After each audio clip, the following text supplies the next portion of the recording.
The first one was a story from Wired, which I thought was pretty interesting here.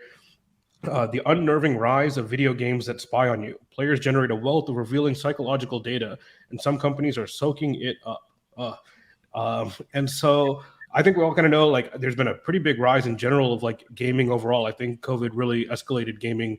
Not that it wasn't already big, but between console and PC games, I think the market has expanded quite a bit when everybody was at home for a couple of years.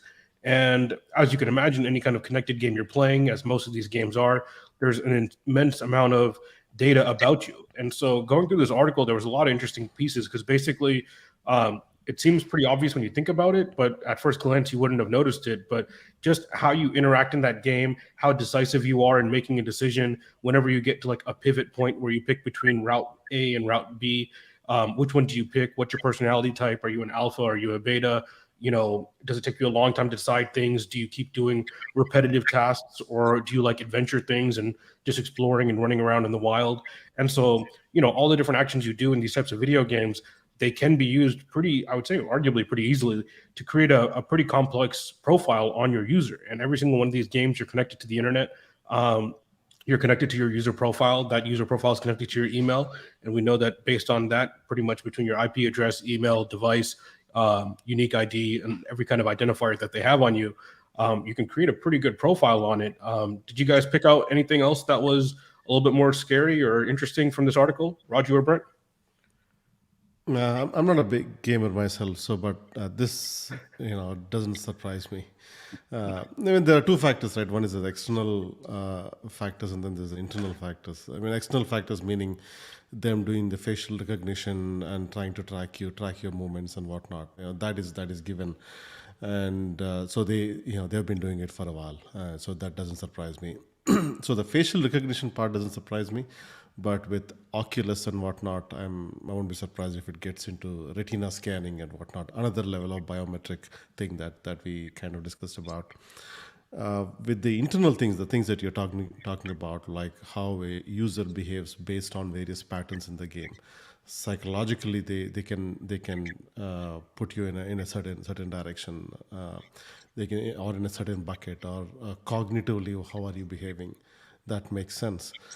I think that profiling is, I think that I know some of the games started to do that, but this certainly article throws light into how deep it goes.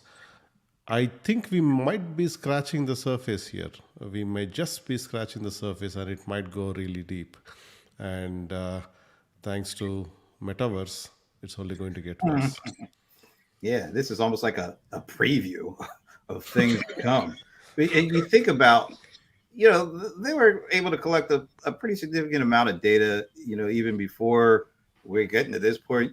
But now think about, it's not just the games that you play, it's the people you play with, how you interact with them during the course of the game.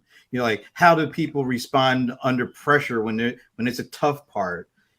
So they're getting all this incredible amount of information about what you play, who you play with, your mental state as you go throughout the game, how you interact with people as you go throughout those games, as your mental state changes. It never stops. They will never be, there's never oh, we've got it all now. You don't. And I think because of that, we're going to be constantly, looking at, oh man, this is a really cool game.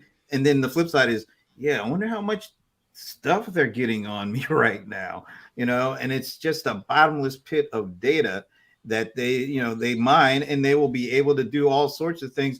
They are able to get data, and they're just saying, you know what, we don't even know what we can do with this yet. Just grab all you can right now. We'll figure it out later. And I think that's kind of the scary thing. Yeah, one of the absolute worst things that I think have happened to games over the past years is kind of like the rise of these, I would say, like loot boxes or like in-app purchases, basically, of these products. And just looking on, like, if you go on your phone app store and trying to find a simple game like a Pac-Man or something like that, you can't even find one that doesn't have in-app purchases where you have to buy these power-ups or the app doesn't function properly. I'd rather just pay $5 and get a good quality game, but you can't even do that nowadays. And so what these companies are doing is, in a lot of these like massive role-playing games, now that you have an entire like psychological profile basically being built on somebody over the course of tens, hundreds of hours they've spent in this game, it's no different than abandoning a shopping cart when you're shopping online, right? The oldest trick in the book is you add something to your shopping cart, close the browser, and wait for them to email you a 10% off coupon, and then you buy the product you want to buy. And this is no different. Like they're going to do the same thing with all these in-game purchases.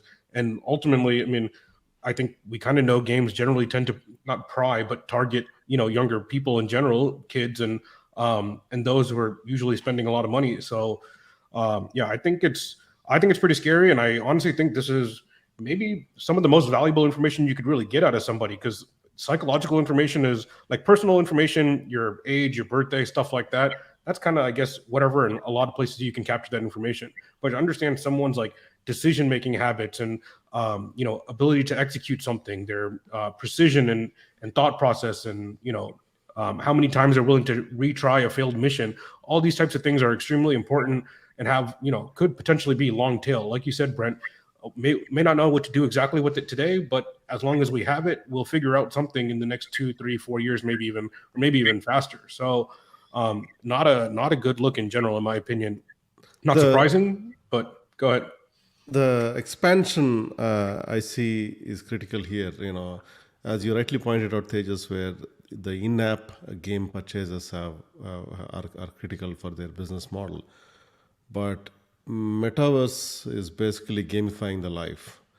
And recently, I read someone purchased land next to Snoop Dogg's property in a metaverse for millions of dollars. Well, millions of dollars is a pretty good in-app purchase, and I don't know how the commission structure works, but certainly there is, so which means the in-app purchases in the entire ecosystem is blowing up. I was told real estate is a good hedge against inflation. Maybe metaverse real estate is similar concept. Who knows? I paying millions of dollars for some digital right to say I've got the digital house next to. What the hell is that all about? What do you get from that? Brent, I'm not there yet. In my metaverse, I have a Rams team for sale. Brent is acting like he wouldn't pay a few dollars to buy like a digital version of a trophy. How much would that be? I'll find you an NFT, Brent. It'll be your first. All of these, the gaming and whatnot play right in the hands of some of these companies whose business models are built on attention economy, right? So Facebook or Twitter or TikTok, all of these, the more time you spend within those apps, the better it is. And gaming plays right into it. That explains why Facebook is big into Oculus and Metaverse and whatnot. This is all about attention economy. The more eyeballs, the better ads and whatnot. So there is that dimension to it. So, and it's a matter of, especially the social part that Brent is talking about. All you need is one person within your gamer network to be online. A push notification will be sent to 20 others and saying, "Hey, John Doe is online, and are you game?" Right. So, and then it basically gets into the attention part, and so that is an addictive thing. So you're going to see a lot more people stuck in their basements in these metaverses or these online games and waste their youth. Again, I'm not a gamer, but I'm not happy about this trend. I mean, I think earlier in the year, China had that whole thing where they banned I think under 16 from playing online games from like 9 p.m. to I don't know, the next morning, I guess, on weekdays or something like that. So certain levels of restriction, basically to like encourage some sort of in-person activities or something along those lines. I think a lot of the media that came out around that was maybe a little bit not as nuanced in terms of the details, but I mean, under 16 kids, these are all kids. I'm not sure I'd go with the entire like draconian, we're just not going to let you play aspect. But at the end of the day, clearly they're seeing something wrong with this kind of system, and they'll happily, I guess, create those games for Americans, but they won't let their own people playing them, I guess. So kind of a tricky situation for them over there too. Part of it is also psychological manipulation, or to put it bluntly, on how to make someone keep playing. and it is typically the kids who don't know, who don't have the conscience to understand what these companies are doing, because their business model is dependent on our business model slash paychecks are dependent on other people being addicted to what they're doing. So that's the reason they had these so-called psychology majors or whatever you call them. And yeah, that's I'm glad some companies or some countries are taking some steps, but I think there has to be some limit, and somebody has to draw the line. Even like you were mentioning about how these companies are getting into games. Even I read Netflix is trying to get into gaming. I think with some limited success, but I mean, for them, I think the CEO Ray Hastings is like popular for saying like, their only competition is attention and sleep. Like, we're fighting for 24 hours a day, and how can we maximize eyeballs for that? And adding gaming is a clear way to add it beyond just watching shows. And so, yeah, I think games is definitely here to stay and going to be popular, but I'm not sure you can really do anything. Games are, I guess, one of those things where it's like it's a pretty big walled garden. It's hard to protect yourself in any way, really, in any meaningful way. I don't think really. So I guess play at your own risk. From that point of view, I liked the concept of Wordle, where they said there is only one app and one word, and that's about it. Just play the game and move on. Please don't stay here. But with its was that before New York Times bought it or after? before New York Times bought it, yeah. All right. Yeah, I'm not holding my breath now. But I think that's fine, because play it once a day. That means come back tomorrow, come back the next day, keep coming back. And the beauty is you're only spending a few minutes there, and you don't have to come in. But which means it was initially, at least the creator's intent was to just do that and move on. But looking at New York Times acquisition and the fact that they've added a few trackers in there, I'll be surprised if it stays that way. Well, how many trackers did they add? Pretty much everything that they would have from the New York Times, right? 9 trackers on this page. Yeah, pretty much everything you can imagine. DoubleClick, Google, Yahoo, Bluekai, ad servers, everything's on the site now. Who's who? And basically, like, then you'll get sponsored words. Pepsi will be the next word probably in a couple of months when you got to make a few bucks. You'll find a way to sneak things in there. So the next, the word is thirsty. And then all of a sudden you see an ad with Coke or Pepsi. Yeah, exactly.